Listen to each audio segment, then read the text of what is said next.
তো hello everyone, কেমন আছো সবাই? আশা করি খুব ভালো আছো। তো সকালবেলা আমি উঠে এখানে কাজ বাজ সেরে নিচ্ছি। প্রথমে সকালবেলা উঠে রান্নাবান্না আমার হয়ে গেছে। তো আমি এখানে প্রথমে ঘরটা ঝাড় দিয়ে নিচ্ছি। ঝাড় দিয়ে নেওয়ার পরে আমি বাসন কুসন ধোবো, আরও ঘরে বাদ বাকি কাজ যেগুলো আছে আমি সেগুলো করব। তো আমি প্রথমে ঘরটা ঝাড় দিয়ে নিচ্ছি। তবে ঘর তো আমার ঝাড় দেওয়া আছেই, তো আমি শুধু বারান্দাটা প্রথমে ঝাড় দিয়ে নিচ্ছি ভালো করে, কারণ বারান্দাটা সবাই হাঁটাচলা করে, রাস্তার সামনে ধুলো জমে যায়। ঝাড়টা দিয়ে তারপরে ঘরটা মুছি, সেই কারণে প্রথমে ঝাড়টা দিয়ে নিচ্ছি। তো সবাই দেখতে থাকুন। আর আজকে আমার একটা জায়গায় যাবারও আছে, সেই কারণে আমি আরও তাড়াতাড়ি করছি কাজগুলো।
তো এখানটা আমি ঘরটা মুছে নিচ্ছি প্রথমে ভালো করে।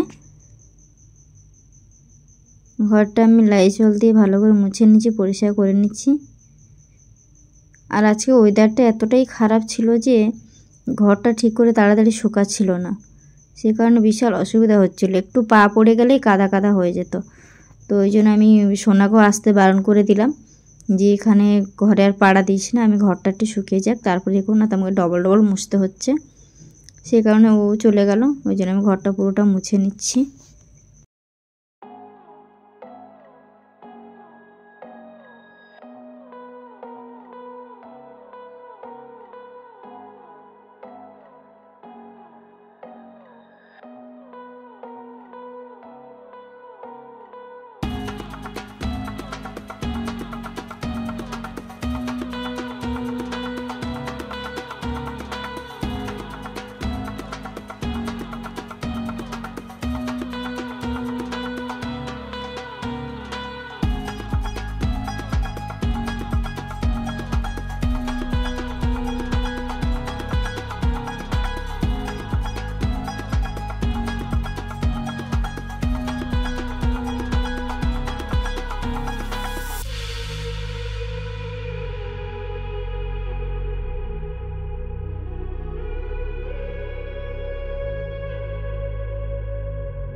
তো হ্যালো ফ্রেন্ডস, আমার এখন সমস্ত কাজ হয়ে গেছে ঘরে। এই দেখো, ঘরে আমার সব কাজ হয়ে গেছে কমপ্লিট। তো এখন আমি স্নান করে সরস্বতী পুজোর জন্য আমি রেডি হয়ে বেরোবো। তো তাতে সঙ্গে থাকুন, দেখতে